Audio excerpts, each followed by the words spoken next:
Welcome to Heroes Have Wings, the podcast that gives a voice to the unsung heroes of Army aviation. I'm your host, Jason Santiago.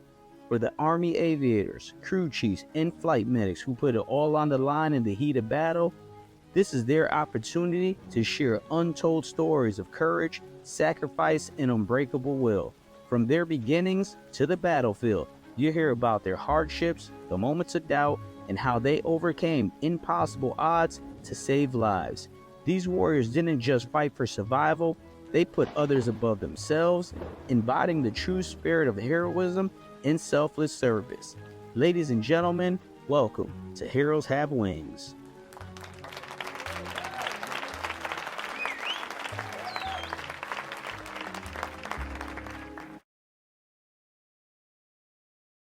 And I'm like, yeah, I got it. I got the stuff memorized. And during the interview, I probably stumbled through some of the stuff.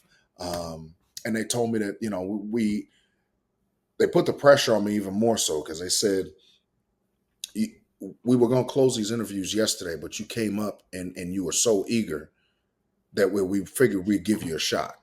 So they gave me the shot. They ended up selecting me, and then there I was on an airborne forward surgical team. So a forward surgical team is a 20-man team, 20-person team of 10 officers, 10 enlisted. Right. All the officers are in the medical corps, right? So they're nurses, they're surgeons, they're anesthesia providers, and the medics the enlisted are 3 medics, 3 LPNs, and 3 OR techs. And your mission is to grab a couple tents, some equipment, push it out of the back of an airplane, and set up for surgery, damage control surgery. Somebody gets hit with an ID, somebody gets shot in the face. You got 20 minutes to set your stuff up and be performing surgery, recover that person, and evacuate them to a higher level of care.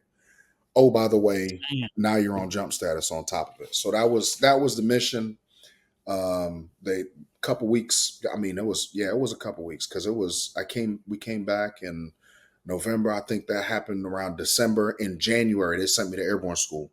And then they put the pressure. They stepped on my neck then too. They say, you go to airborne school, you can't come back without wings. If you come back without wings, we're going to kick you out. You got to be on jump status if you want to stay here.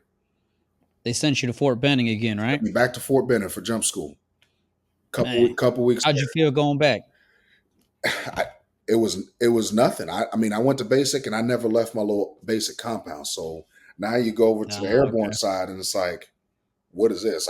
You could have told me I was in Alaska for all I care. I wouldn't have known the difference. I really wouldn't have known the difference. So they went back, graduated jump school, came back, and there it went. Then they were like, all right, now let's start training. Let's train it. We go into Iraq in 5 months. So now it's time to start training. Now, mind you, I just came back in November. Yeah. I'm going back in July, August timeframe again. And what year is that? July, August 2006. We're getting ready to go back to Iraq. Now, correct me if I'm wrong. So when did you get? So you guys train. You go back to Iraq. When did you get there? We got back in end of July, beginning of August. What was the op tempo like compared to your first deployment? Completely different. It was a night and day difference. We were at a role 2. When a role 2 is a hospital with surgical capability. And because our responsibility was to set up, was to move with the forward line of the troops, right? Our job was, hey, we're going to launch this major offensive. Your job is to stand ready to do that at a moment's notice. That's primarily why we're there. So we embedded with this hospital to kind of keep our medical skills up. But our job was training to make sure our equipment was good and that we had everything we need to be able to go support an offensive wherever. And this is the beginning of surge in Iraq. That's what I want to say. I know it was getting busy. I know when I left in 2004, that summer of 2004 is when things really started to change in Iraq because they started that's when ID started becoming a thing that we've never seen before. And then we just started seeing a lot of crazy stuff going on. But that's a part of war, right? Right. People adapt. They have to figure out ways to eliminate their opponent, and it's a nasty business, but that's how it is. And we got these. I mean, we'll call them insurgents. I mean, they were doing some serious damage out there Mm-hmm. with IEDs, something that we never saw before. Right. So, what was it like that second? Did you guys ever have to like activate your plan and go support an offensive, Yep. or Yep. what, We what did. was it like? We did. It wasn't. It wasn't what. Again, it wasn't what the textbook said it was going to be. It wasn't what we trained Mm, for. It was. It wasn't. So this unit, to put it in context, this unit actually jumped into Iraq during the initial invasion. So really? there were we had vehicles that had their combat star, their combat star. They had a combat jump on some of our Yeah. vehicles. So that's kind of legacy that we're training for and living for, and Hmm. that really wasn't what we ended up doing. Everything was we were inserted via Chinook, landed. They kind of let us push the vehicles off or drive the vehicles off, and we were able to set up. There was no 20 minutes and be done. It was Yeah. oh, set up your stuff, but oh, by the way, we got this building over here. Can you just bring some of your stuff in here, and we'll just bring the patients to you, kind of thing. So Yeah. that's what it ended up being, um, and a lot of people just bringing the patients to us because the medical evacuation system was so robust back then that we didn't really have to go forward. They figured Hmm. out on a bigger scheme that it was easier to go get the patients and just take them where they needed to be rather than trying to bring a pit stop to them. Yeah. And on our side, the American soldiers, we were create our TTPs were changing as well because we had the capabilities of doing those things. So I Right, could see how those things they didn't come obsolete. It's just like you said, we had a better way of doing it, right. and we started really perfecting that craft. Now, from a trauma standpoint, seeing patients. So you go from doing sick call, you had one major incident, your first deployment. How was this second deployment in Iraq? Was it just like another step up? Was it more significant? What was that like? It was another step up. The traumas came a little bit more frequently. I learned a lot Hmm. as a medic back then. Working directly with surgeons, directly with anesthesia providers. They provided a lot of ongoing education for us. Now, was it based in academia? Was it like, oh yeah, you can walk away with some technical certificate? No, but what I got was some on the job training on why we do certain things medically. But it wasn't formal by any means. It was a lot of I, just stuff that you can grab, little nuggets you can grab, put in your pocket, and save yeah. later. I think the audience needs to understand though there's a difference from academia and then the real world, Right, right? Even being an aviator. I said at the last podcast, when you show up to your first unit as an aviator, you don't know how to fly. You don't you're trained enough so you don't crash the aircraft. That's as good as you are, right, right? You really get good when you start doing the on the job training, start doing these real life missions, get this real life experience. And what you just said right there, you got experience that was very valuable, very, very valuable. So that was key right there. So you leave Iraq. What was the most memorable moment that deployment? you know, this is gonna seem real cheesy, but we did. We had a lot of time. We ended up getting extended for another 3 months. So that was a 15-month deployment for us. We So you're there for 15 months. 15 months, yeah. And the Oof. last 2 months of those 15 months was so frustrating because our replacements were there. We had Mm-hmm. no mission. They didn't have a secondary mission for us. So we kind of just sat around for a couple months. But my most memorable moment from that deployment was um, we had, even in the face of being in austere environments, being in Afghan or Iraq at that point in time, we had a best medic competition, And Mm. me and a guy, I went to AIT with this guy, Robert Mongold. I can't believe I still remember his name. He was my partner, and we had such a lead during the clinical skills portion that they gave the other teams, two person teams, they gave them the opportunity to double up on their points because we could have not finished the ruck march at Damn. all and won the whole competition. And we knew that. So they was like, oh no, we can't have that. They're gonna have to finish the ruck march. So they gave him a Yeah. chance to finish. They gave him a chance to do it. So now we're like sitting there like, man, what do we have to finish in order to do it? Well, the other teams caught up so good that if we finished second to a certain team, we lost. Damn. So we had to get it. And it was a I think it was 45 pounds with a weapon or something like that. And your load had to be carried between you and your partner, period. Mm. And so we take off on a ruck march. And there's teams from Australia, Romania, all kinds of stuff. And we take off. And so the finish line for the ruck march is at the ziggurat. And the ziggurat's a kind of a historical, biblical place along the Euphrates, and Hmm. that's where we're finishing the ruck march. We get probably about 6 miles in, and the team that we can't lose to is about a mile in front of us. Damn. It's about a mile in front of us. My teammate catches a cramp. He can't carry his stuff, so I've got his ruck, I've got my ruck, I've got my weapon, and we're probably carrying that for about another mile. We Damn. close some distance. Now he's feeling good. He's like, all right, I think I'm good now. I give him my stuff and I stop. I catch a cramp. So he Hmm. takes my stuff. So we're just taking our stuff back and forth, going down the road. And we're sitting there like, damn, don't quit. Do not quit. But I don't think we're going to catch these guys. These guys are that far ahead of us. We keep going, keep going, keep going. Next thing you know, we're like, wait a minute. Ain't those guys that's supposed to be beating our faces in right now? One of them stopped to go to the bathroom. What? One of them stopped to go to the bathroom. He had to go to the bathroom. Had to go to the bathroom. Damn. My teammate looks at me. I look at him. He hands me my ruck, and we just take off.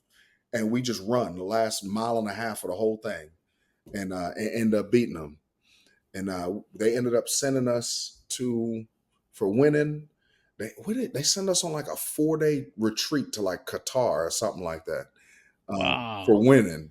So that was probably my That's most. crazy. Yeah, they sent us to Qatar for like 4 days. We got to drink beer and eat food that wasn't made in a dining facility, Hmm. all for free. No spending money, no nothing. Just go Yeah. hang out in Qatar for 4 days. So that was my most memorable moment of that deployment.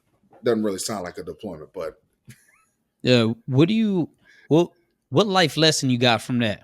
don't quit. There you go. Don't quit. Do not. Even when you think you don't have a chance in hell, Right. don't Do quit. not quit. You never know what could happen. You don't know who's watching. You don't know who you're inspiring at that moment. Do not give up. Damn. And I know that plays a pivotal role in your later deployments as well. Yes, do not give up. So you leave Iraq for the second time, 15-month deployment. You go back to Fort Lewis. What happens next? I go back to Fort Lewis for the first time in my career, and a short. I'm only 4 years in at this point, but just 2000. What's your rank at the time? I left Iraq as an E5.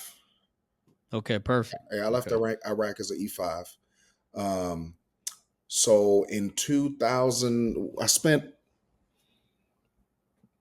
all of 2008 in the United States. That's the longest time I've spent in the United States at this point in my career. And I come up on orders to come to Fort Campbell, and my detachment sergeant at the time, the same crusty E7 that I was telling you about, he looks at me and he goes, "Hey, you want to be a flight medic?" I said, "I don't know what that's about." He said, "It's the best job you'll ever have in your life." And I said, "How you know that?" He said, "I'm just telling you, it is." go get a flight physical and go do this. And I said, all right, cool. So not even a day later, I get a call from a branch manager on my cell phone, and he says, hey, I hear you're going to go get a flight physical. You're going to be a flight medic. I go, well, I don't know. That's what it is. He said, I'm going to send you an email, print the stuff out, take it to your aid station, go get a flight physical. Let me know when you're done. I said, okay. Damn. So I go do that. A couple weeks later, send them back my stuff. And they're like, all right, here's the class date for flight medic school. You're going to Fort Campbell, Kentucky afterwards. And they said this is the most active and most storied medevac unit in the Army. And I said, that don't mean nothing to me. I don't know what that means. I don't know what I'm getting into, but I appreciate the opportunity. I'm gonna Hey, go do my you were gonna find out real quickly what they meant. oh, So. right. I did. I found out real quick what they meant. One thing I want to, not to interrupt you, but I just want to say something to the audience. If you guys notice when Rahkeem is telling his story, when you first meet him, he's very charismatic and he has a presence about him. Like, this dude is no nonsense. He knows his shit. All right. And he's very confident in his abilities. But if you notice his storyline, all his leaders believed in him when he really didn't even know if he could do something. Now, when you're that type of individual where your leaders see your potential in you, number one, you got good leaders because they want to propel you and push you to places that you don't even think you can get to. And then two, that for you to have that personality and those characteristics is a blessing, and it's something that I know he's always carried well with himself. So I just want to let the audience know once again the type of individual you are, because you are a stellar human being. I try, but if I say I got here by myself, I'll be lying. Yeah, we never get anywhere by ourselves, man. Anyway, I firmly believe that life is about the relationships we make and the people that help us throughout our journey. So you show up, Fort Campbell. You're a flight medic at this time. Yeah, let me back up and tell a story about flight medic school, because I think this is pivotal to my story about Okay, being a good. flight medic. I think so. Flight medic school is 4 weeks long. Um, the content in flight medic school is you go through a week of advanced cardiovascular life support. You go a week of international trauma life support, and you spend a week learning some concepts about how to operate in this environment. And really, the environment is about being sensory deprived, right? You don't get to hear. If it's dark, you don't get to see. Um, and it's a very dynamic environment. You don't get a whole lot of information. Even if you do get a whole lot of information, it may not be accurate. So you have to refine your skills of being objective and being able to find out information really quickly that'll help you make really good decisions. Um, in 3 weeks or 4 weeks or whatever it was, 3 or 4 weeks of that training, really and truly, um, doesn't do it any justice. Yeah, It doesn't. that's not a lot of time at all, man. Especially for the amount of Right. stuff that the flight medics deal with in the back of that aircraft. Mhm. That's I just want to just try to paint a picture for the audience. We're essentially putting a Band-Aid on. Tell me, Rahkeem, if I'm bleeding from an artery, Yeah. essentially. That's what we're putting a Band-Aid on that. It's completely not Yeah. helping us at all. No, it doesn't. It teaches you the very, very basics of some skills that you could potentially save a life with. But again, it's a lot of rote memorization of facts and not necessarily Mhm. how to apply those facts to everyday decisions that you got to make, which is where I think the gap really and truly was. Where was that school held at? Fort Rucker, Alabama. Fort Rucker. It's now Fort Novasil down in they changed the name, but if you've been through aviation, Fort Rucker is essentially your second home. I mean, Right. I've lived there. I spent quite some time of my aviation career down there, just going to schools, being a SEER instructor, maintenance test pilot school. So we all know about it. All right. So what else you want to add about that course? Now that's it for right now. So I went down there for 3 weeks to a month. It was a good time. It was a real good time. Met some Hmm. cool people. Actually ended up meeting some people that I ended up working with years later. Um, and and then went on to Fort Campbell from there. When I got back to Fort Campbell, the unit had just got back from Iraq, or from Afghanistan. Um, What year did you get there? I got there in 2009. I got there in May of 2009. May 2009. Mhm. Like Rahkeem was saying, I was with 6101. I was with Alpha Company Warlords. Shout out to the Warlords. One of the most very close to a lot of those people. But I spent all of 2008 in Afghanistan. I actually left. I left in April 2009, so I just missed you by a month. I went down to Rucker to be a SEER instructor for 2.5 years. So I pretty much know what I'm leaving, you're coming in. I know what you're getting into at this point. This is the So go second ahead. time we've done that in our career, and we didn't even notice. Yeah, two times we've like you're coming in, I'm leaving. So Right. that's crazy. That's the twice in this conversation that we didn't even know yet. Didn't even So know. so there's a lot of people in the organization who just came back from this last deployment. Had a lot of historical had a lot of history with the organization from that last deployment. Lots of lessons learned, lots of stuff to capture. Hmm. But I show up to reception, and the first sergeant comes to meet me, and I'm like, and by the time at this point, I'm a staff sergeant. At this point, brand new, newly promoted staff sergeant, like 4 or 5 months. And the first sergeant shows up, and he's like, "Hey, you want to go to paramedic school?" I said, "What's that?" He was When you like, say the first sergeant, you talking about the first sergeant of "Of of the the medevac, medevac company? of the medevac company." Who's the first sergeant then? First Sergeant Kevin Zeitz. He's a 160th guy that pretty much promoted himself out of a job, became the first sergeant for a medevac company, and said he recognized, he was like, yeah, these guys are underprepared. I need to do what I got to do to get them what they need. Hmm.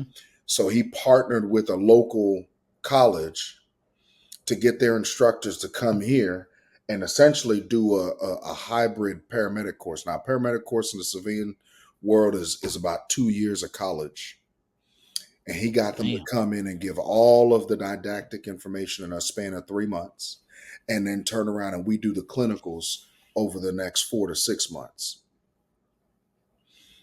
So they took a 2-year course, consolidated to 6 to 7 months. Yeah, and said this is the only thing you'll do from Sunday to Saturday. This is the only thing you're gonna do until you're Damn. done. Um, which And you only did it on the weekends? no, we did it Monday through Friday.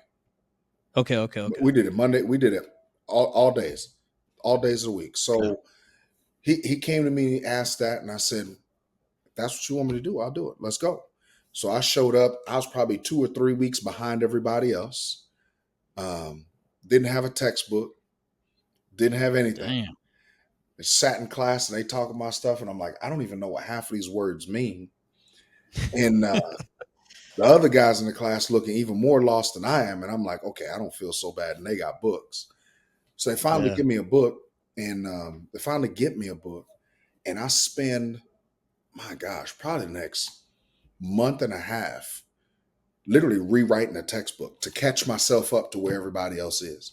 I'm literally taking every page and I'm just like summarizing every page in these little Damn. loose leaf binders, not loose leaf, Hmm. little spiral binders, Yeah, yeah. rewriting stuff, staying up all night, to the point that sometimes I'm falling asleep in class because I'm not sleeping, and people are Damn. wondering like, "Yo, is this dude serious? Is he really sleeping in class?"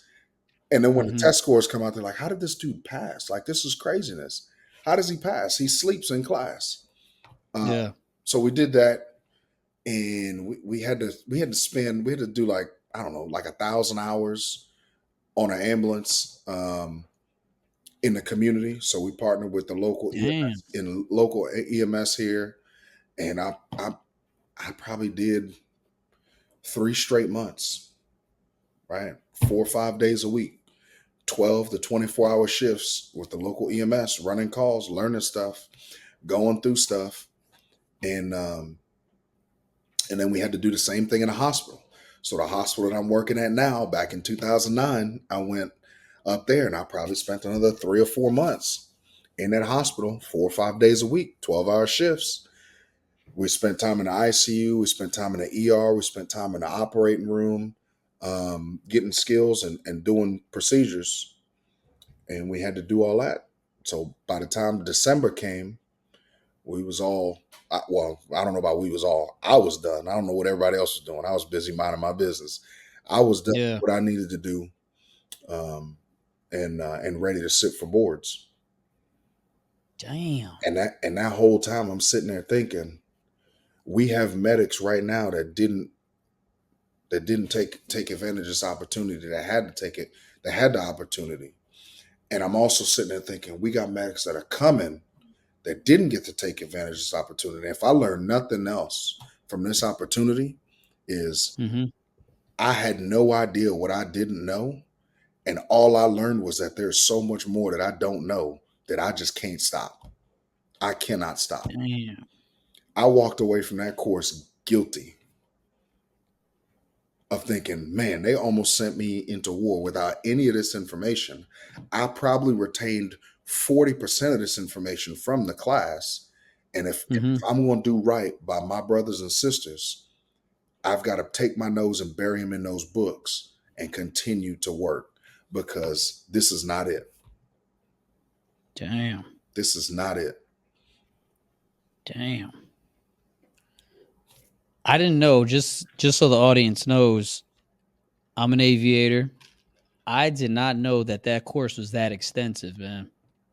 And I didn't know it was even a civilian course that the Army made an agreement with to put y'all guys through. But that says a lot about the leadership to make sure, after they experienced what they experienced in '08, to make sure that the flight medics were ready Mm-hmm. for the next deployments, because you see a lot of stuff out there. Yeah. So you get done with that. Yeah. Hats off to you for taking the initiative to study, get stuff done. What happens next? When did you get deployed on your next deployment? So I finished that stuff in December. I finished that stuff in December. We're getting ready for block leave for Christmas. We missed, because we were in this training. We missed all of the. I didn't get the chance to progress because it was just about the course, so I didn't progress. So then started all of my progression work as a crew member, which, again, so this is just my own bias here, but in my mind, I'm sitting here thinking, no one else in this helicopter can do what I can do. And the only not the only thing, but the biggest takeaway I got from doing this 2 years of training in 6 months is there's a whole lot that I don't know, and there's a whole lot more that I got to go learn. And now I'm being filled with what I felt like at that moment was kind of knowledge and facts that didn't really help me make any decisions. And at this point, my lily pads are full, and I'm like, I can't take no more frivolous knowledge, right? Yeah. I can't take any more of anything else that's not going to help me save a life, right? I don't care where that fuel pump is, because I can't touch it anyway, right? I Yeah. can't check that impending bypass, because guess what? If I touch it, I still got to come get one of you. So I'm struggling myself with trying to balance. All right, what's coming at me right now? What is crew chief telling me? What is this pilot telling me? And how does that help me make a good decision that's going to potentially save somebody's life versus not? So I'm approaching progression with a whole lot of skepticism, right?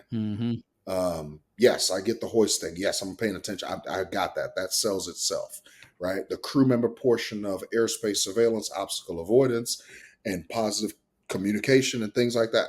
All that stuff just makes sense. But when we start talking about component identification and Yeah. and pre-flight checking stuff, and I'm just like, what do I need to know this for? Yeah. How does this help me again? Yeah. I got to make space for this once a year for my A part. this is crazy.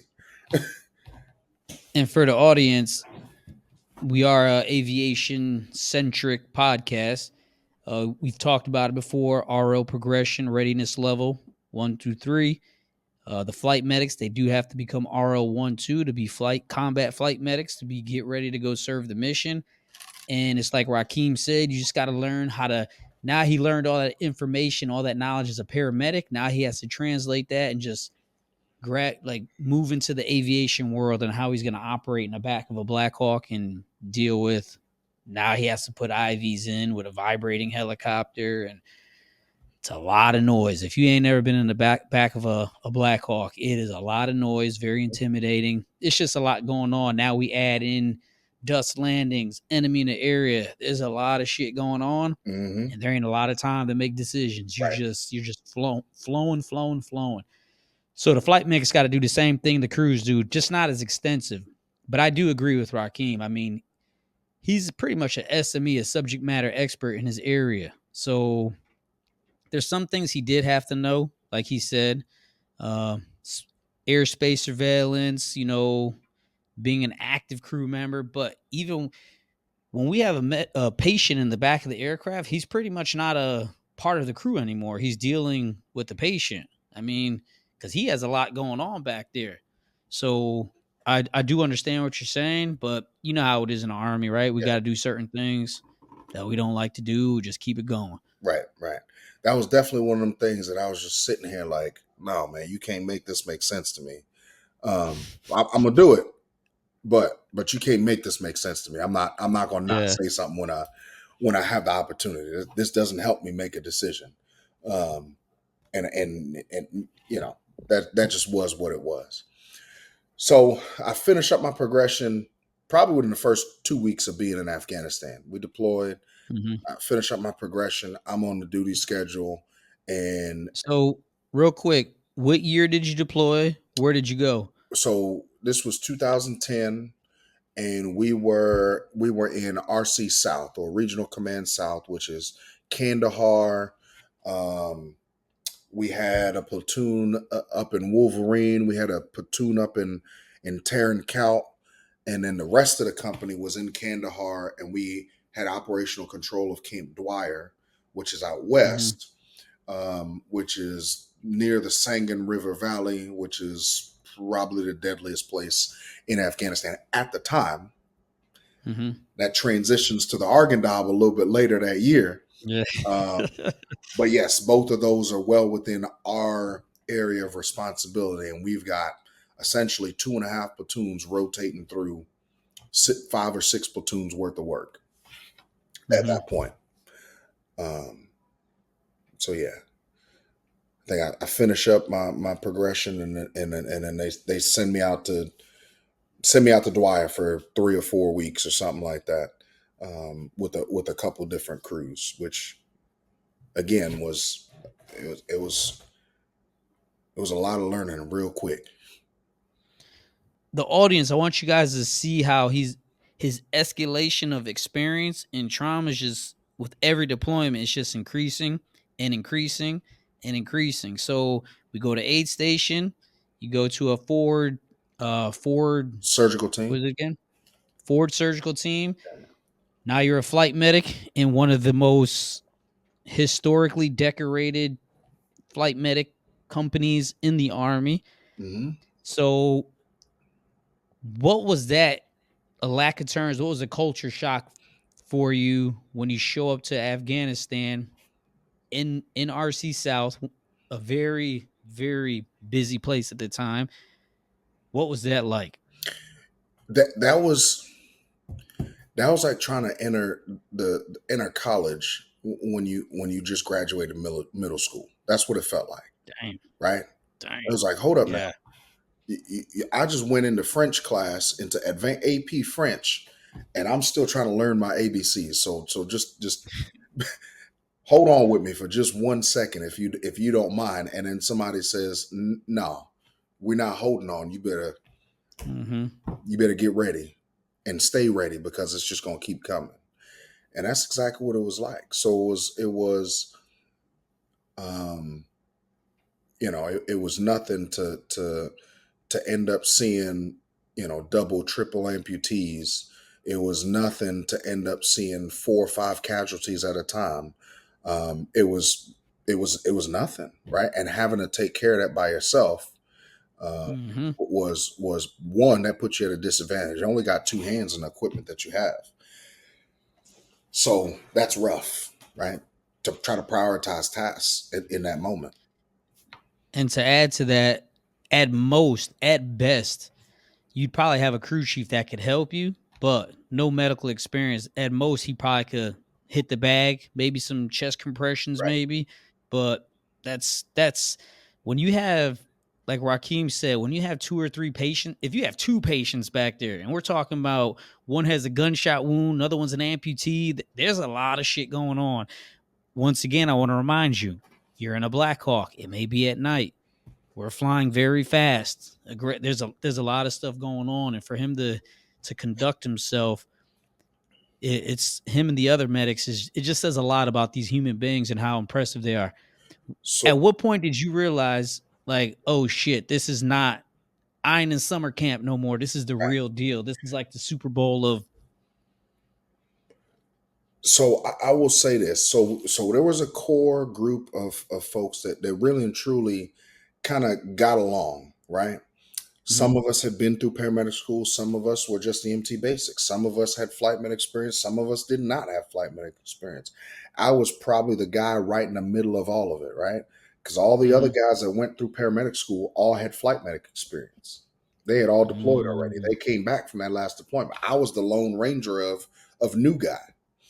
Now, yeah. all the guys and gals that came after me, they didn't have any paramedic experience. So they're all EMT basic. So I'm stuck right in the middle of both of these cohorts of folks that, hey, we're EMT basics. Hey, we're paramedic trained. Maybe not certified at this point, but we're paramedic trained, and I'm in the middle, right? I've never deployed as a flight medic. This is my first one. So I Mhm, know exactly where you guys in the EMT basic camp are coming from. You don't know what you don't know. I still don't know what I don't mhm, know. And I went through the training. I still yeah. don't know what I don't know. But at this point, for me, I'm humble enough to say, yeah, I don't know that. I don't know. I don't Yeah. know. I can find out, right? But then the guys that had experience, most of those folks were kind of the been there, done that kind of folks, right? Mhm. And for me, that was a tough spot to be in, but I felt like it was important enough for me to be myself, so that I had to be my authentic self, had to be the advocate that I knew to be, and I had to say the quiet part out loud. I just had to say the Yeah. inside thoughts outside, right? Real So, quick, can you just for the audience, can you, because I understand what you're saying, when the been there, done that, because there is, I'm just gonna be truthful. This is my platform. There is a lot of politicking in the aviation world. mhm, All right. And a lot of people use that I've been there, done that attitude. mhm, And it does hinder some people's growth sometimes. And that's one of the biggest issues I had as an aviator, especially a senior aviator. This attitude that just because you experience one thing, you think you know everything. mhm, And in combat, nothing ever repeats itself the same. You may be right. familiar with situations, but real quickly, if you could just explain that to the audience, one, how it made you feel, and if what exactly it meant. If I could sum it up in just a few words, I would say that been there, done that, to me, puts me in the mindset of humility is a scarcity in those folks, Hmm, right? And that's a hmm, dangerous place to be. dangerous. Dangerous place to be, because anybody can make a mistake, no matter how experienced you are. And Correct. lacking the humility, lacking the self awareness to understand that you're fallible is something that these folks in this group were all about, right? And the folks in the other Mm, group were so timid that they didn't want to admit that they made a mistake because they were scared they were going to get ridiculed by the other group. hmm, Here I am, the lone guy in the middle, or what I feel like I'm the lone guy in the middle. Sure, there's probably yeah. somebody else that feels that way too, but they don't want to say something that I'm gonna say the quiet part. I'm gonna say the part that, hey, you know what? I'm gonna tell you that I made a mistake. Why? Not because I'm scared of the repercussion, but because I want you to know that this is an opportunity for you to grow. I don't want you to make the same mistake I did. I want you to learn from that lesson, because I recognize Yeah. the amount of pressure that's being put on us, that if we don't learn from each other, we're going to repeat the same lessons over and over and over again. And we're not talking about a factory where we're making tires, right? Or we're making headphones. I'm talking about somebody's life. This is Correct. somebody's kid. This is somebody's daddy. Hmm. This is somebody's mom. So take that arrogance aside. I don't care.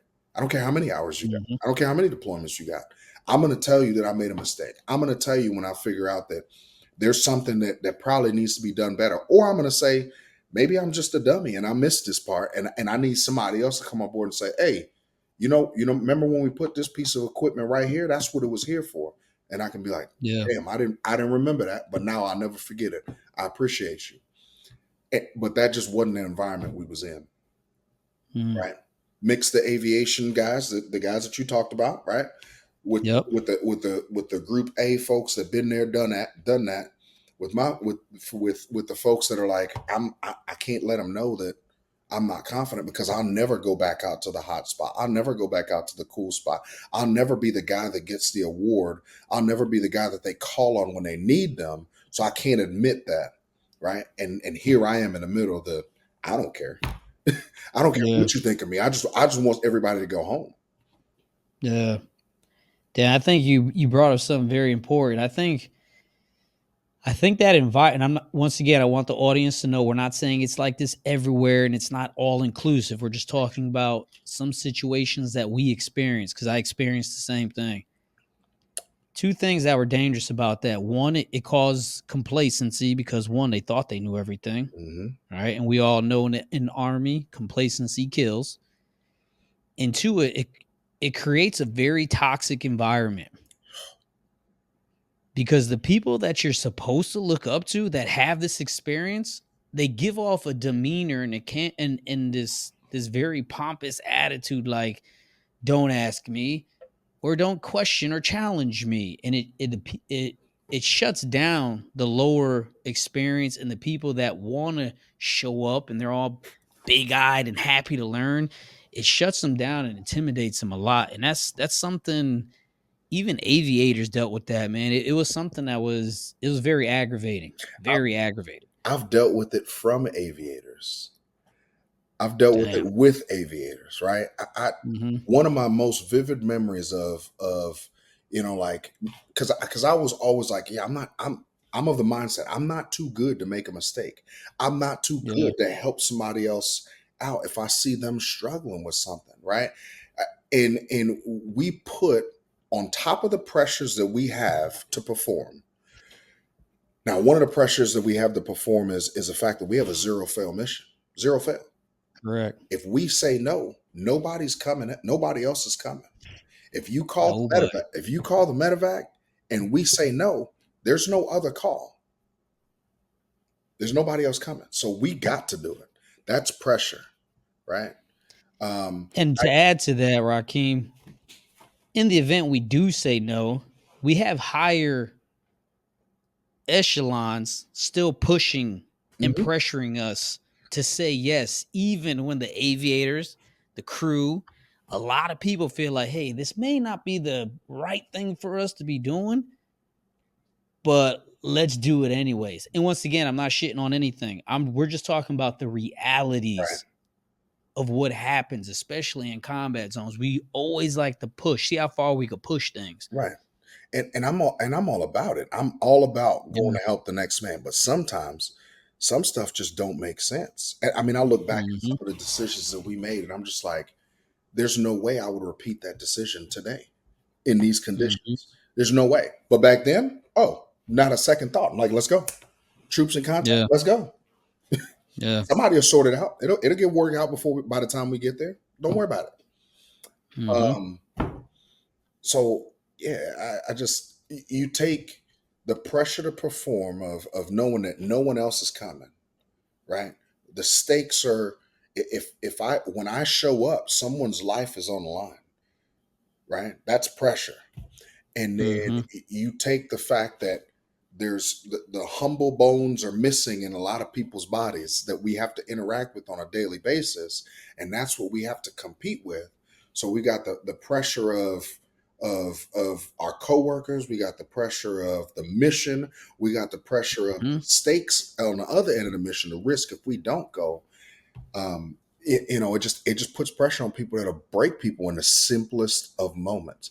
I remember Yep. sitting there on an A part with a pilot. Now this pilot had probably 2,000 hours in the aircraft, right? He's getting an A part from our SP, who's just the wizard. You know who that is, Mhm. and it probably invented the Black Hawk. And I look and I'm sitting in the left seat. Now I'm just a silly medic. I've never sat in a cockpit of a Black Hawk a day in my life. Yeah. I've seen an A part or two, and I could hear the nervousness in this guy's voice because it's like, oh, I'm a 2,000 hour guy. I'm probably the next most senior guy in the company, but I've got the Mhm. most senior guy sitting on the other side evaluating me, and he is getting ready. I mean, I think they had a engine failure in parking. Right, that was the Mhm. simulation. It was an engine failure in parking, and he does his before taxi check. Right, he goes two to Mhm. fly. And I just remember saying, hearing two to fly, and he grabs two fingers, he touches both PCLs. One of them is an idle, right? And he moves on with the checklist. And I'm just like, no, no, no, no, no, this is nervousness. And Mhm. I kind of I'm like, I gotta help him. I can't not help him. This is nervousness. This is where most people would be like, ha, you idiot. This is you're gonna fail, blah, blah, blah. I'm of the mindset Yeah. like, no, I can't let this guy fail. This is an accomplished guy. He's just having a moment. I need to help him. So I literally turn on Mhm. my helmet, my lamp, my headlamp that's on the side of my helmet, and I just point it towards the PCL. He doesn't get it. I Mhm. poke him in the back of his head and point the light. And then he starts his before takeoff, his before taxi check again. And afterwards, he thanked me. He was just like, man, I was so nervous. I'm so glad you did that because that would have failed me. And I was like, yeah, I know. Yeah. I've flown 20, 30 times with you. I know how to do a before taxi check. You just got Mhm. nervous. Whereas, that environment, that lack of humility would lend people to be a different way in that moment. I couldn't Yeah. find it in my heart to be any other way than to be that person for everybody that I encountered. Period. Yeah. Yeah. What was your first serious mission that deployment?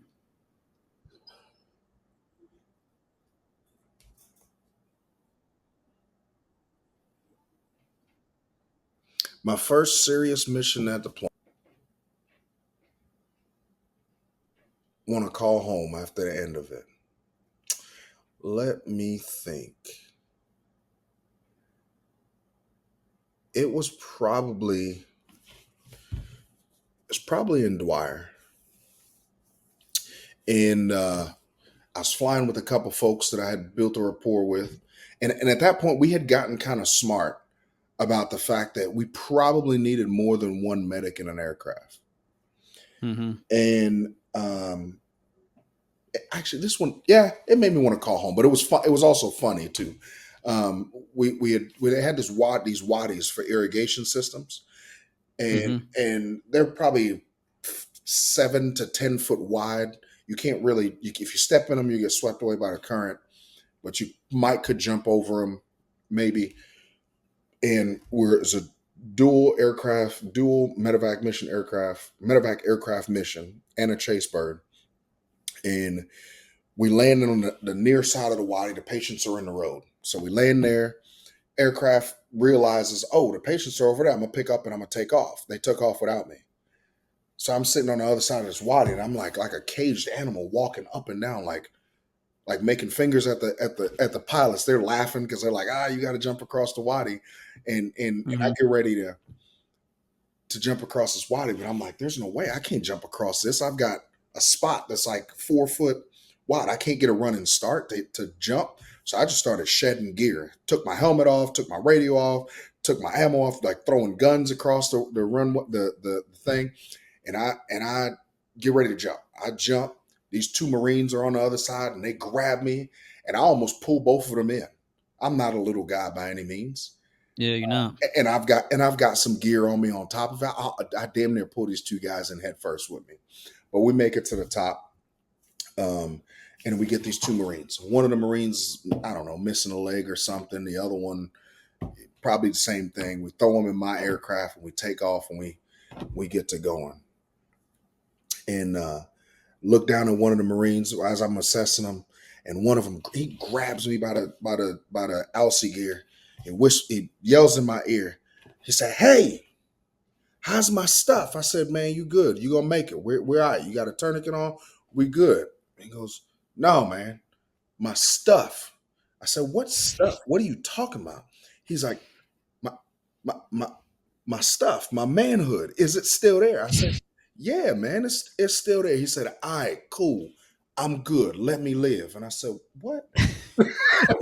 What? That's, Uh, that's what you was concerned with? Like, that's it. in his defense, that's very important. It is important, but that's not, my brain did not go there. My brain was, Yeah. you know, we're missing a leg, tourniquet, blood control. Do we need to resuscitate this, that, and the other? And he Mhm. just, for me, it was lighthearted, but it was like a moment that was just like, hey, these things matter too, right? As silly as that Yeah. was, these are still humans. These are not just um, these are not just a set of injuries. These are not just a full time equivalent in the corporate world, right? This is a Yeah. person. This is a person with real feelings, with real needs, with real questions, and there's a lot of uncertainty that's about to happen. So we got to remember to preserve some of that dignity for these folks. That was probably one of the earlier real moments. From that deployment, I could probably tell you 20 or 30 moments that I don't think I'll ever be able to forget. Yeah. Just because there was so much. It was daily with that place, Mhm. daily. Um, So, with dealing with that amount of high pressure, how did you cope and deal with that on a daily basis? if What I'm was your outlet? if I'm gonna be 100% honest with you, I didn't. I didn't. Damn. I just ignored it. I ignored it. I repressed it. My focus was on what's next. That was my Yeah. focus. It didn't matter what I just went through. The only thing that matters was what's next. Because when my name is Mhm. called, I'm going. Because I will not live knowing that somebody else had to go when my name was called and something happened Yeah. to them. That's the only thing that kept me going. At what point did all that catch up with you? Probably wasn't until 10 years later. Yeah. Probably wasn't until 10 years. 'Cause I want the audience to know that is a lot of shit for us to deal with, man. That is the amount of trauma that we've seen in our young adult life. It's probably more than, throw a number out there, thousands, tens of thousands of people will Mhm. ever see in a lifetime. And we're seeing this shit in a 12-month span, 10-month span. So it's a lot for the human mind to catch up. And I only say that because I know it catches up to all of us, man. Like, and when it does, it smacks us in the face like a fucking shit ton of bricks. And it's a very humbling experience.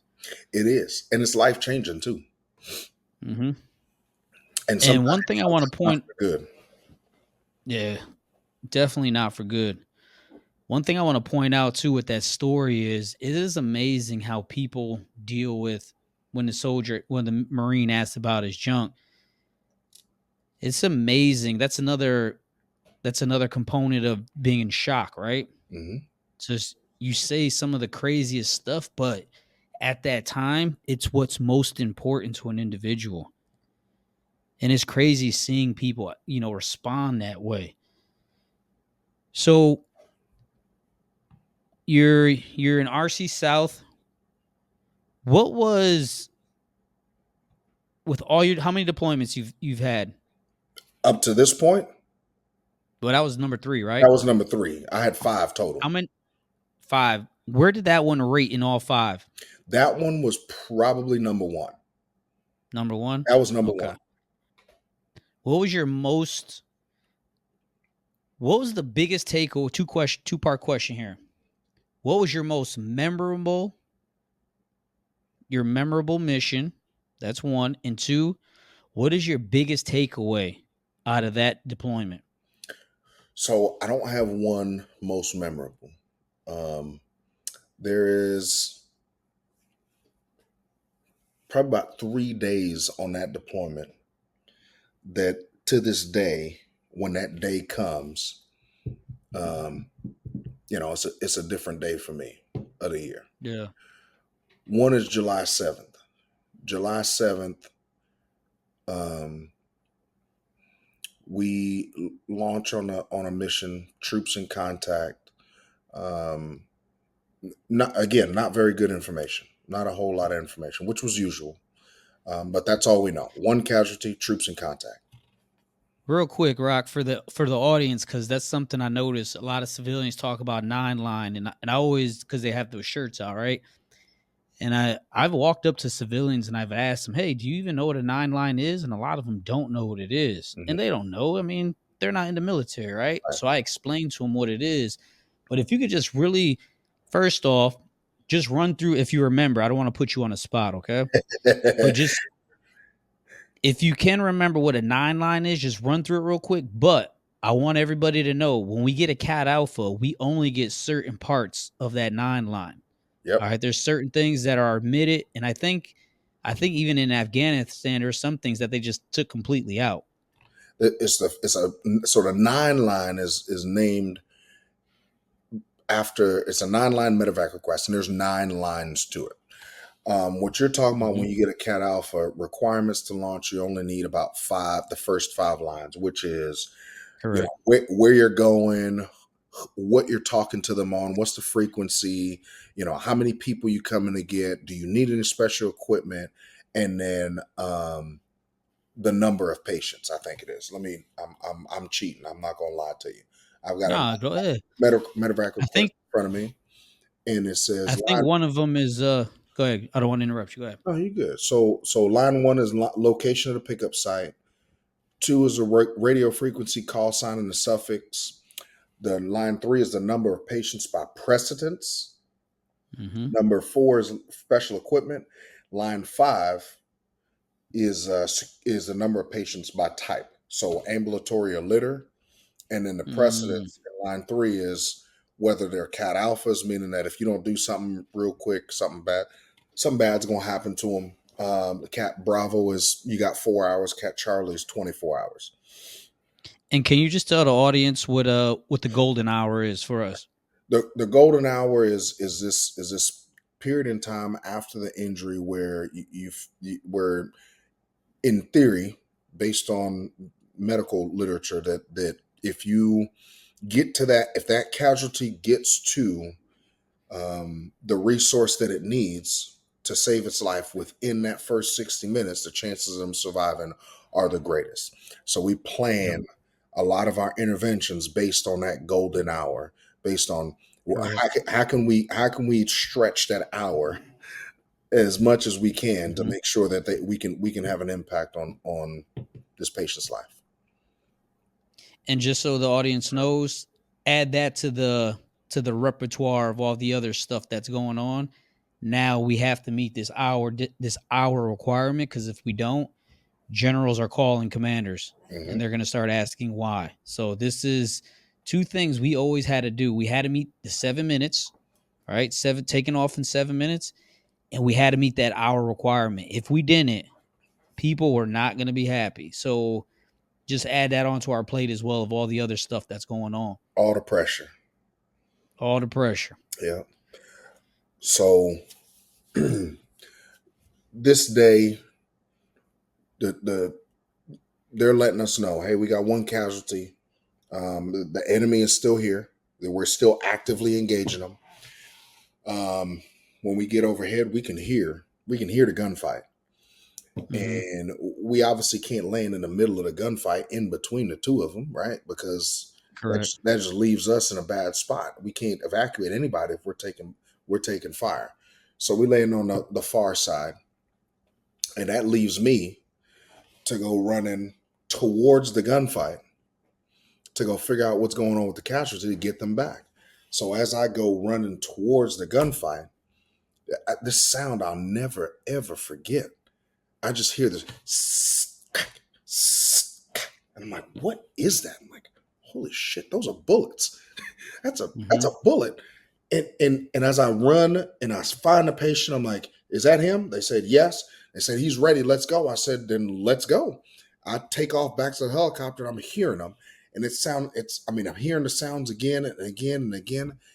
They get the guy in the helicopter, and I look up, and there's another guy with him, and he is broke down in tears. He's not injured, but he is in tears, crying, cannot compose himself.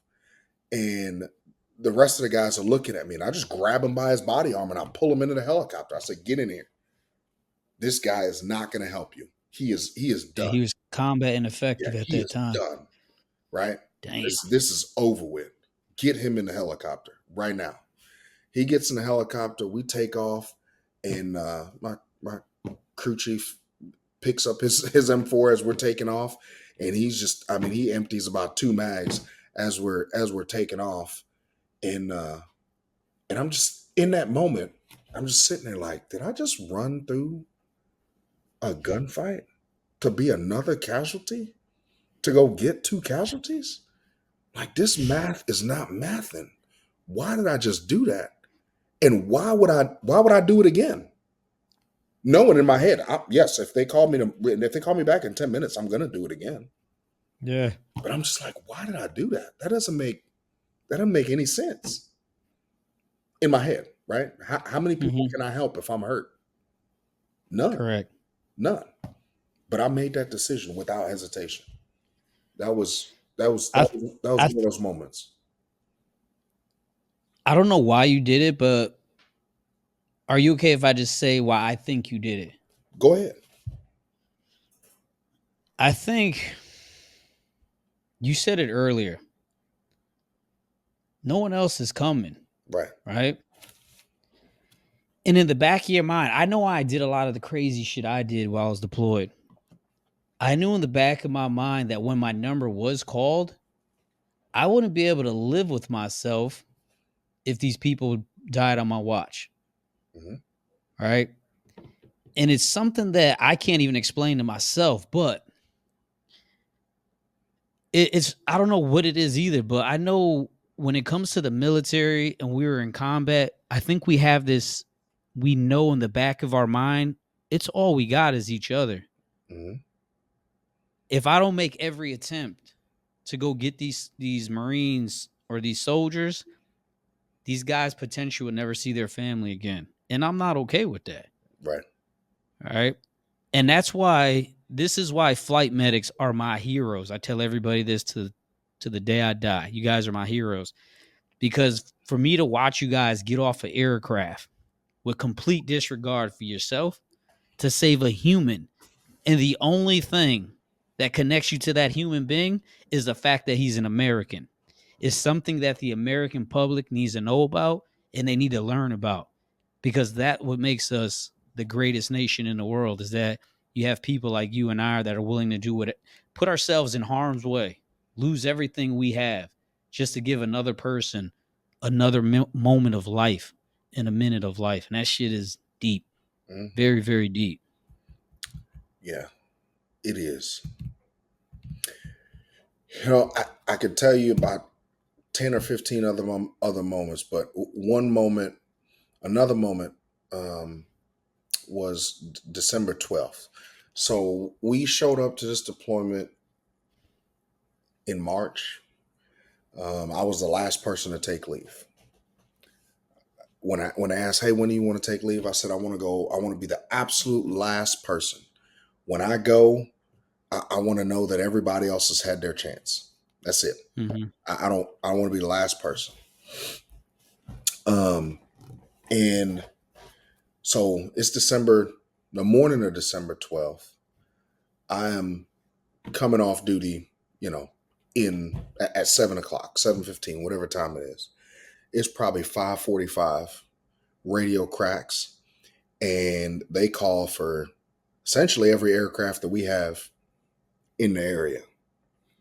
A V-bid had hit a combat outpost at the time. Now we're surging in the Arghandab River Valley at this point. We've got soldiers on foot, sleeping out with the population, trying to take control of that river valley because the Taliban is moving in, and they're taking a foothold in this river valley, and they're just doing what they want to do. So what do? Mhm. As Americans, we say, I'm gonna go meet you right where you at, and Mhm. I'm gonna get you what you need to know that it's time for you to back up, and that's what we do. So I think I'm the second or third aircraft in. We land, and this mud hut is completely leveled. There are Afghans being loaded into one aircraft, Americans being loaded into others, and I'm looking for whoever's in charge. Who's in charge? And I remember one of the guys, it was one of our guys, says, I'm in charge. I said, so what's the deal? He goes, I don't know. I'm getting in that helicopter. I said, doesn't sound like you really in charge to me. So tell me what you got in that helicopter and where you going and what's going on. I guess I'm gonna be in charge for the time being until we figure out Mhm. what the hell is going on. So they load the first two helicopters up with as many people as they can, and they just start going. And they said that's everybody that's alive. The platoon sergeant on the ground is like, I think everybody else is dead. This has turned into a recovery mission. I don't have a good handle on how many people I have. We just need to get through that rubble and figure some stuff out. So I said, okay. I said, I'm here with you. I took my helmet off and I just said, let's go do our thing. So we go in, and there's soldiers that are in this rubble, and we start by hand pulling people, like start moving dirt, because we don't want to go in there with shovels and potentially, you know, Yeah. damage somebody. And I see the soldier perfectly wrapped up. His head is he's wrapped up in his whoopee blanket. He's got the whoopee jacket on. The beanie is pulled down over his eyes, and he's just like this. And I start moving stuff, and I'm like, man, this is sad. I look around, and I'm like, hopefully none of his other partners see him. Start clearing off his face, clearing off his body, and I grab his hand. And as I grab his hand, I hear somebody gasp. I hear, and he sits up, pulls his beanie off, and takes off and runs. And I'm like, what Oh shit. the fuck just happened? I was like, what is going on? And this guy turns out to be the platoon's medic. He's looking for his friends to save a life. Oh shit. He's looking for his friends to save a life. And he's got a scalpel in one hand, he's got a crack in the other, he's doing all. He's like, this guy's not dead. And I grab him and I say, hey man, tell me your name. He tells me his name. I promise I don't remember it. The only reason I remember it now is because of the rest of this story. So I'll tell you that as we go on. And I said, don't do this. I said, he's not here. We want his family to be able to have an open casket. There's nothing left to do here. We're going to recover the rest of our friends. That's what we're doing, right? End the story. We recover the rest of our friends. I'm still in shock that this guy's even still alive. Like Yeah. I wasn't expecting that one bit. That mission, I don't know. Pedro comes on. We have some weird interactions that are, not really of any relevance to the story, but we probably are there for 2-3 hours, and eventually I just go home, and that's my last duty cycle till I'm going home on leave. Now, mind you, Yeah. I've been here 9 months, 9+ months. I'm ready to go. I go on leave, and as I'm in Kuwait, I'm sitting there on my bunk just by myself, chilling. Now, I've gone through 9 months of just these kinds of stories all day long. I want to forget that I even exist in this world. In this world, let's medevac Yeah. world right now. I just want to have a drink and pretend to be a human. Put on some jeans and a t-shirt and just do something silly. And this guy is sitting next to me, and he's talking to a bunch of other guys about how pissed off he is that his platoon got hit with a V-bid, and he lost X amount of his soldiers on December 12th, 2010. And my ears are perking up. And I turn around and I look at the guy. And I turn my head. I try not to engage him. He keeps talking about it. It goes on and on and on. And probably a couple hours later, I walk by and I said, "Hey man, tell me your name." He tells me his name. I said, "Tell me where you at?" He's like, "I'm at Fort Campbell, this, that, and the other, blah, blah, blah." And I mentioned the guy's name. He's like, "Yeah, that's my medic." And I said, "I'm sorry for your loss. I really and truly am. But I want you to know that I was there, and everybody that was there did everything that they could to make sure that your friends made it home one way or another." Yeah. We had a little moment. I think we exchanged Facebook names and something along the lines or whatever. We move on. I'm thinking I'll never see this guy again. Probably 6, 8 months later, I'm playing softball up at in Fort Campbell, up at Heritage Park. Mm-hmm. And he goes, he messaged me. He's like, "Hey man, I got a friend. He's trying to be a flight medic. He wants to come see you. He wants to figure out what this is like." And all the while, now mind you, this is probably the worst deployment of my life. Not probably the worst deployment of my Yeah. life. And I'm telling him, I said, if this kid is young and he's ambitious, tell him to go be an officer, go be a nurse, go do something else. He does not. Yeah. Yeah. Like, don't go do this. Like, go do something better. Like, there's so much better out there. Don't do this. And this kid's persistent. I mean, persistent. He comes out to the softball park, like while I'm sitting there grilling hot dogs with my kids and getting. Mm-hmm. And he's like, "Hey man, I want to be," and I don't even look. I'm not even looking up at him. He's talking to me. I'm like, yeah, whatever. I look up, and when I look up, do you want to know who it is? Who? It's the kid that took his breath and ran around like a chicken with his head cut off. It was that platoon's medic. Damn, man. You want to know who that is? Who's that? Andrew 6. Damn, man. Andrew 6. Damn. Damn. Small world in the Army, man. Real small world. Real small world. Small world. I still tried to talk him out of it. I even tried to sabotage him at one point because I'm like, "No, dude, go on to do bigger and better things. This shit sucks. Mm-hmm. Living with this shit sucks. Living with this kind of guilt sucks. Don't do it." And he did it. And he did it better than any. He did it and did it better than any of us could ever have imagined. He's a better soldier than I ever was. He's a squared away dude. I'm hopefully gonna get him on here, man. He's damn. He did it better than I. All right, so all right. When did you go on leave? You come back. Mm-hmm. How much longer were you in Afghanistan that year? Well, that deployment.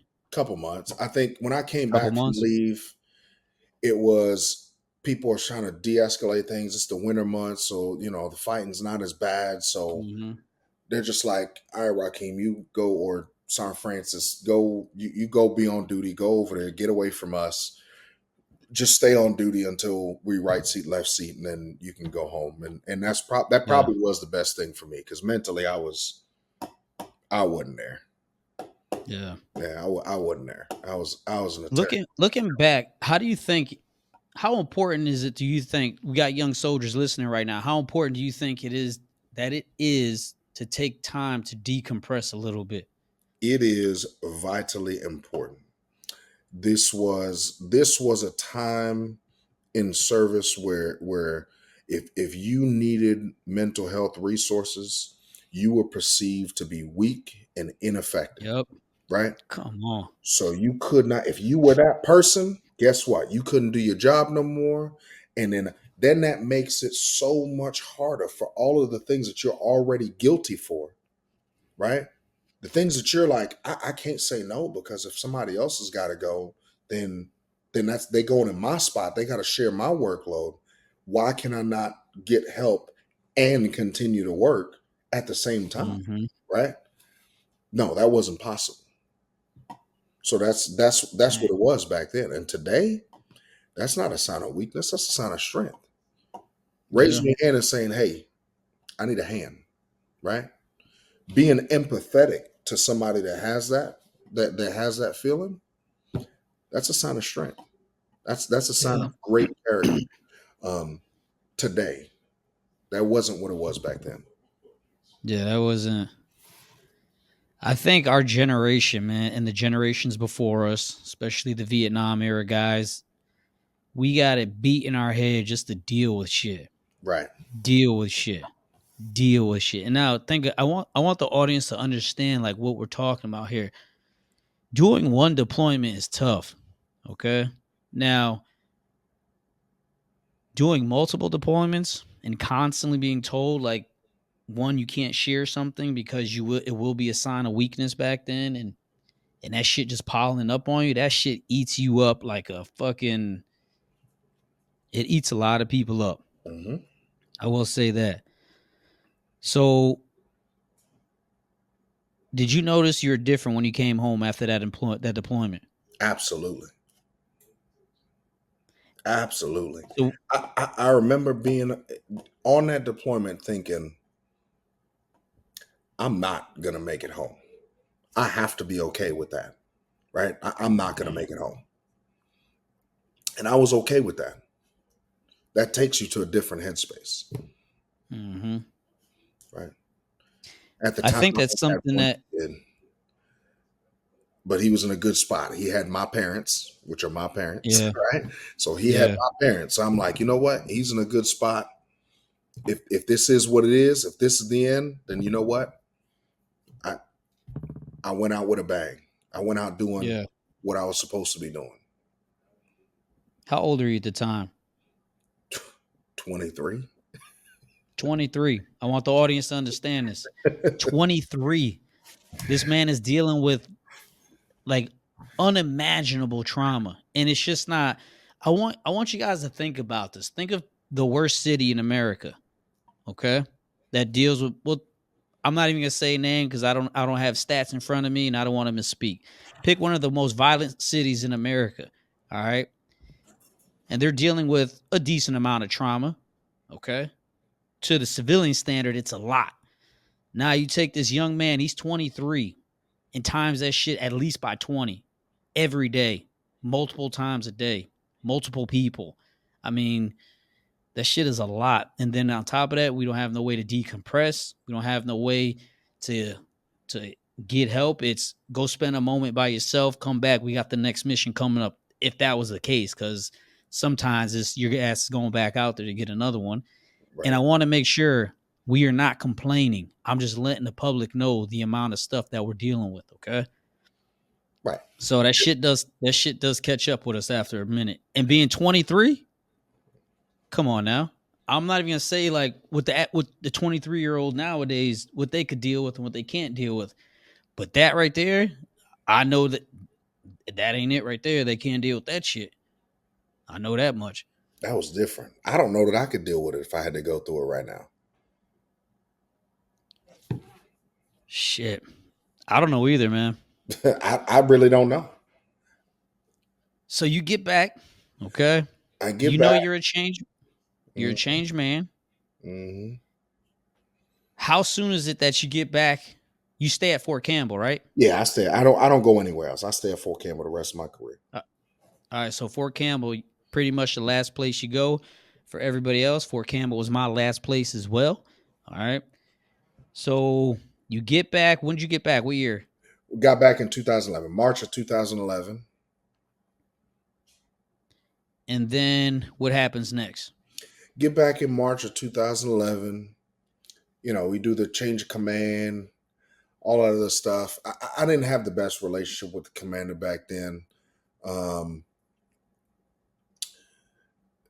We get a new commander who's probably one of my favorite commanders I've ever worked for. Probably one of my best bosses I've ever worked for. Period. And he's like a coach, right? He's not just a commander; he's a coach, but he's like a player's coach. Chris Chung, Mhm. West Pointer, think he's a colonel now, something like that, right?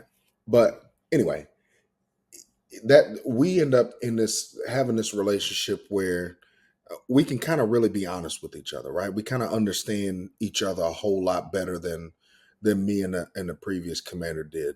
Because if you know the NCO ranks, it's the leadership styles aren't really that diverse. It's kind of a lot of in your face stuff, and Mm-hmm.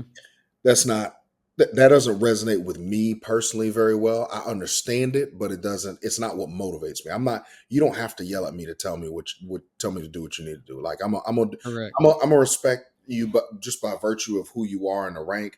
And if you tell me to do something, you don't have to make it make sense to me for me to do it. I'm gonna do it, right? But it just the extra stuff isn't really necessary. He got that.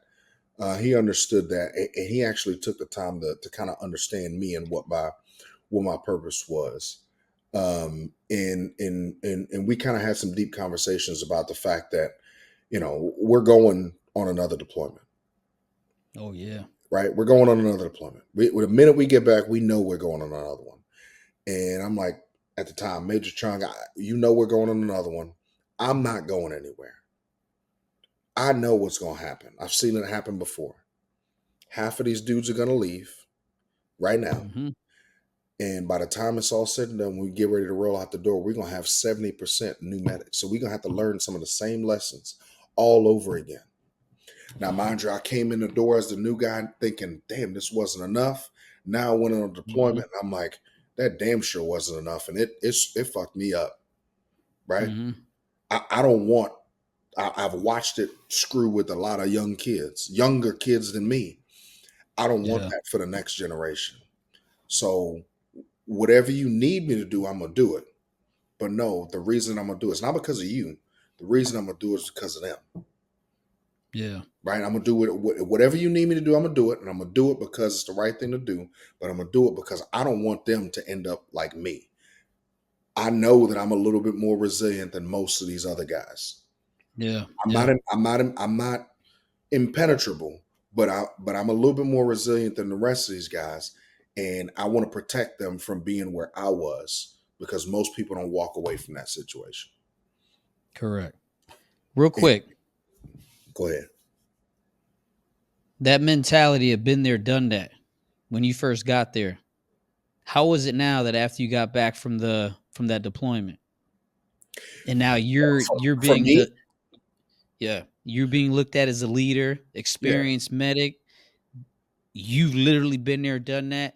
Was that environment still there, or now that you're in a leader position, were you trying to get rid of that shit? So yeah, that been there, done that was still there, but it wasn't Mm-hmm. been there, done that as in like I've been there, done that. You shut your mouth, go sit down in the corner and cry and cut and color. It was, yeah, Yeah. I've been there, done that. I've learned those lessons. Now I need to figure out how to make sure you learn those lessons in a permissive environment rather than when the stakes are high. Mm. That's my mentality. Yes, I've been Yeah. there. Yes, I've learned some things. Now I want you to learn what I've learned and be better for it. So that your mistakes don't cost somebody a life. You make some different Yeah. mistakes so that we can take those lessons and go learn it somewhere else. Right. Yep. That was my mentality. So we came back in 2011 March time frame. They probably changed command that summer. We were out of the door in 2012, right? So the next summer. So we had Yeah. a year. We We spent left in July. July. Okay. So we spent the better part of a year trying to teach these medics the same lessons. And I want the audience to understand when Rahkeem says a year, it's really not a year.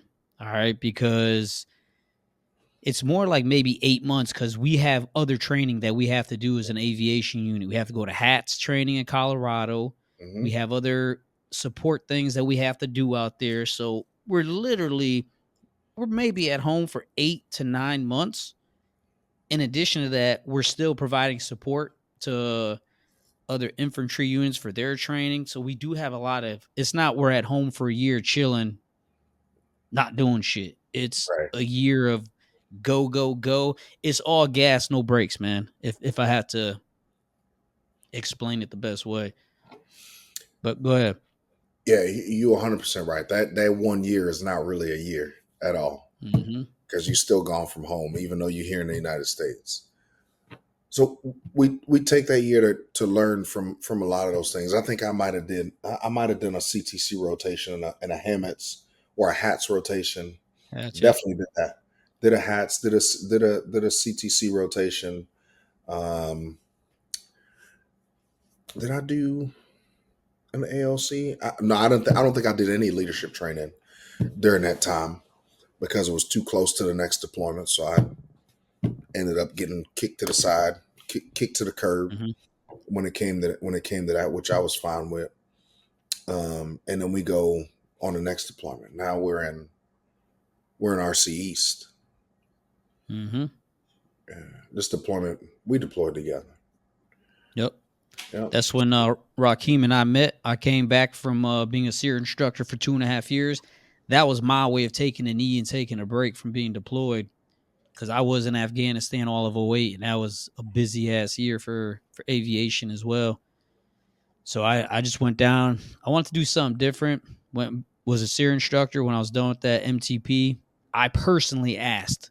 I just want the audience to know the type of individual I am, and just remind them. I personally asked. I got a hold of the wizard because he was one of my buddies back, you know, from Alpha Cum that said, "Hey, can you pull me into the medevac?" He said, "Yeah." And that's what happened. Went to maintenance test pilot school, came back, bam, in the medevac. Mm. And that's where I met Rahkeem. I didn't know that. Yeah. I personally asked for that, man.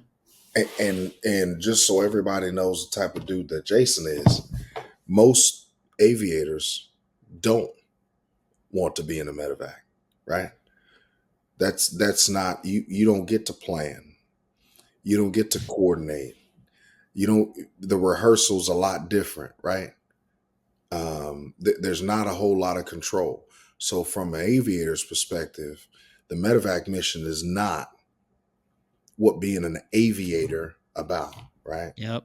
Um, And I've in to add to that, I've even heard other aviators that never did medevac say that, "Oh, you medevac pilots ain't really aviators. You just get a call and go." And I'm just sitting here thinking, like, bro, if you only knew the right. amount of shit we're dealing with, like off the cuff, like we didn't have 10 days to practice, do our walking drill, 3,000 briefs, and all this other shit. We get the weather, maybe some intel stuff, right?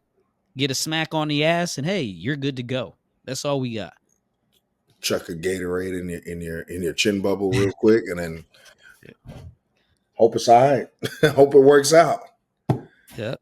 So you get there 2012. You get there in July, right? Yeah, get there in July 2012, and I'm in headquarters company now, so I'm kind of one of the commanders, advisors on Hmm. things that have to deal with medical training and medical equipment and things of that nature. So I work very very closely with the medical director, who's a doctor that's in charge of the medevac medics, and then the commander, and kind of advise on things of that nature. Um, but on top of that, I'm still performing the duties of a medic, right? So I'm Yeah. still on the duty schedule, and this is a very different mission for me, right? That was a lot of the 2010 deployment was a lot of point of injury, a lot of unknown, a lot of shorter missions, 30 to 40 minutes. And Hmm. coming to Bagram at this point, I mean, we're talking 2 hour missions routinely to go get 2 or 3 patients that are post surgery and bringing them back to a higher level of care.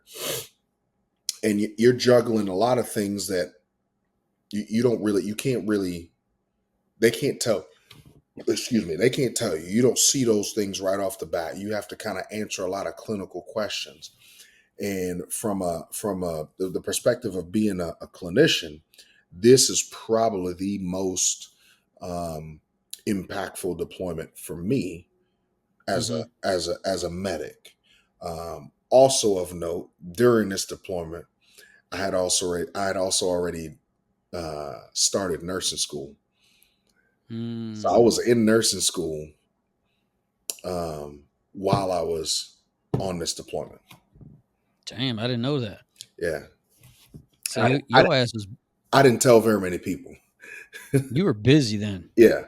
So on top of all the medical logistics and equipment and supplies for the medevac in that regional command, and on top of being on duty every other day, um, I was in school full time on top of it. Damn. So how was all right? You're already down RC South. Now you're at RC East. What was your biggest differences from both? And when did you realize, like, all right, how soon did you realize into the deployment that RC East was a little bit was different from what the RC South was? Because RC East, for the audience, is a big area. Right. All right, and there are different hot spots. There are areas in RC East that are just as hot as RC South. And but what was the biggest difference between those two spots for you? So tactically, RC South was more challenging. Mm-hmm. Technically, as a medic, RC East was more challenging. It is Okay. way more difficult as a medic to manage a patient that can't tell you what's wrong with them, right? Mm, That's not actively bleeding. You can't see it. That's technically more difficult than it is to manage somebody who is freshly injured. You can see their injuries. You can put on a yep. tourniquet and you know the answers. These folks they've already been through surgery, right? They're already Mm, bandaged. Their blood is already their things are already controlled. So you're talking about secondary and tertiary injuries after they've had the blood controlled, right? So are they yeah. becoming, do they have an infection in their blood? And that's what's causing them to be hypotensive, right? Are they adequately sedated? And is that why their heart rate's up? Or do they need pain control or things that they can't answer? You just kind of got to figure it out yourself. Um, and hopefully you're on the right path, because if you're not, then that could be a different set of consequences that you have to deal with. So Damn. it's just two totally, from the medical mission, it's two totally different Mm-hmm. things. Okay. What was your most memorable moment during that deployment? My most memorable moment during that deployment was flying up into um, northern Afghanistan, and we flew. It was into some mountains that were 15,000 foot. I mean, we're flying into area where the mountain peaks are way above where we are, but you can see these plateaus of just the greenest grass you've ever seen, Mm-hmm. untouched, right?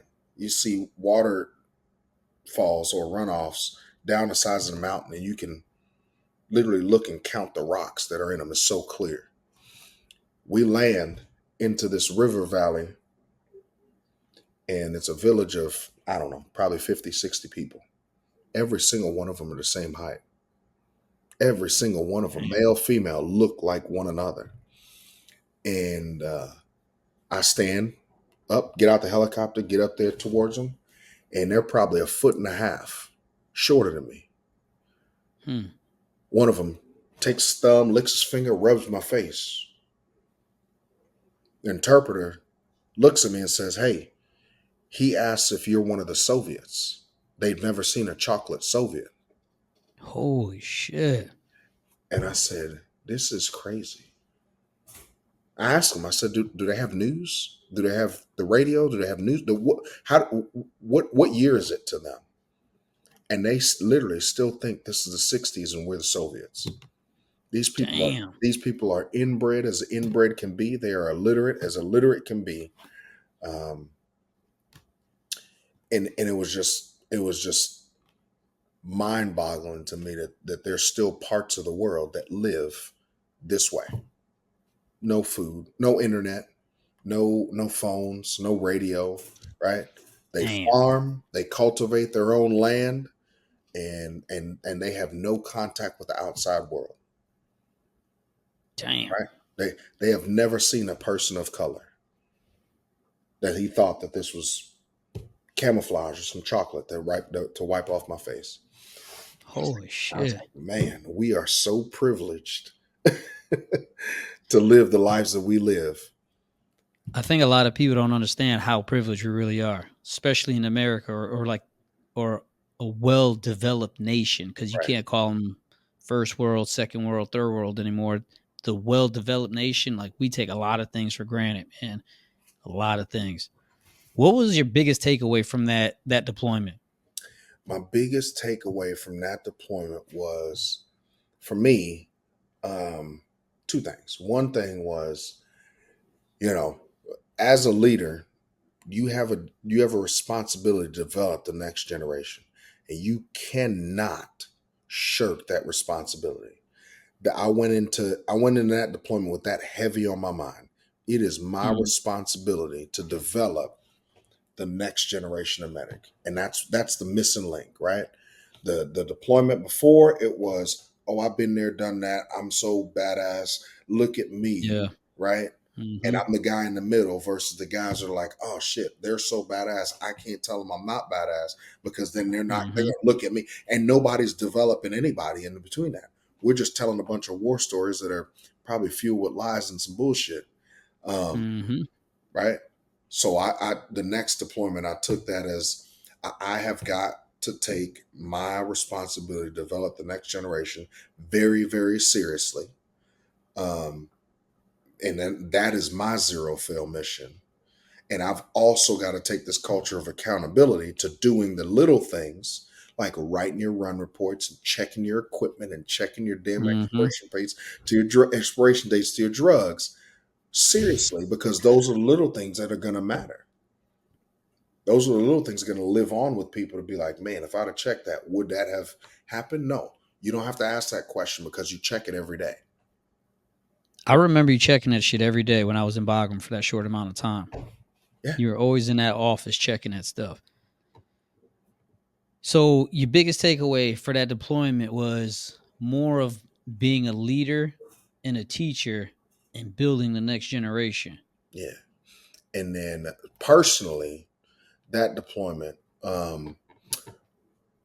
my second oldest son I was expecting my second oldest son at that moment. Hmm. And during that deployment, I didn't know when he was, his due date. I think his due date wasn't until March or something like that.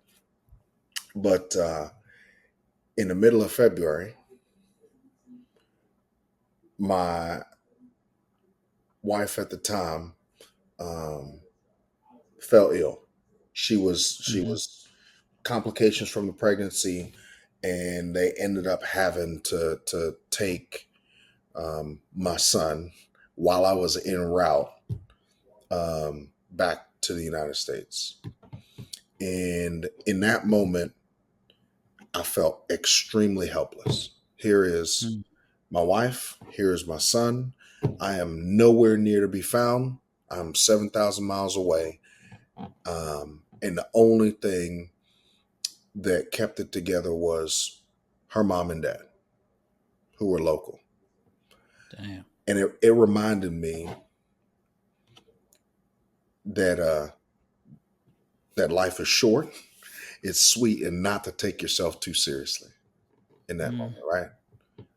damn. Not because it can all change in a heartbeat. Yeah. It can all change in a heartbeat. That was my other takeaway from that deployment. Don't shirk your responsibility as a leader to grow the next generation, but at the same time, don't take yourself too seriously, because outside of the business of winning wars, there's a whole life behind you that can go passing you by real quick. And I think we forget that because we are too busy trying to win wars, man. Mhm. Because we're in the business of war fighting. That's it. Right. What's more ferocious than a warfighter? Nothing. Correct. How often do you think of mortality? In myself or in general? Yeah, and yourself. In Like with myself, everything you've been through, right? How often do you think about it, honestly? I have a weird way to answer that question.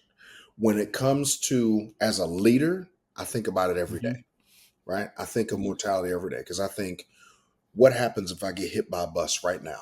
Have I built a system? Have I built a culture? Have I helped cultivate an opportunity where if I walked away tomorrow, if I got hit by a bus, the outcomes are going to be reproducible?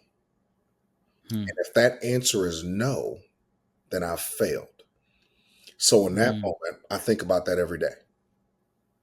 Okay. And from that respect, I think about it every day. Okay. In my personal life, do I think I could die tomorrow? No, I don't think that. What I do think about is I'm going to set that goal. I'm going to do that thing that somebody said I couldn't do. I'm going to do that thing that I want to do Yep. because tomorrow's not guaranteed. Hmm. That's good. Yeah. So you get back from Afghanistan, your fourth deployment. Mm-hmm. What happens then? Get back from my fourth deployment. Get busy. Have another son. Mm-hmm. That's my little dude, and then we're getting ready for deployment number 5. Hmm.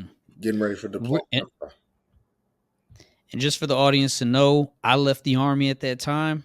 I got hurt, and it was just time for me. The Army said it was time for me to go. I just, with my knee, my back, I did notice that I did have. It's crazy because I looked back, right, and I wasn't even aware when I came home in 2004 something wasn't right. But all I did was shut up, went to flight school, kept it pushing, right? So, so what year did you deploy that fifth deployment? Thank you for tuning in to Heroes Have Wings, where we honor the extraordinary stories of grit, sacrifice, and resilience. Remember, every hero's journey starts with a single step, so take yours today. If you love this episode, like, subscribe, leave a review, and share it with someone who needs to hear it. Until next time, keep pushing limits, breaking barriers, and living your truth. I'm your host, Jason Santiago, and this is Heroes Have Wings, where legends rise.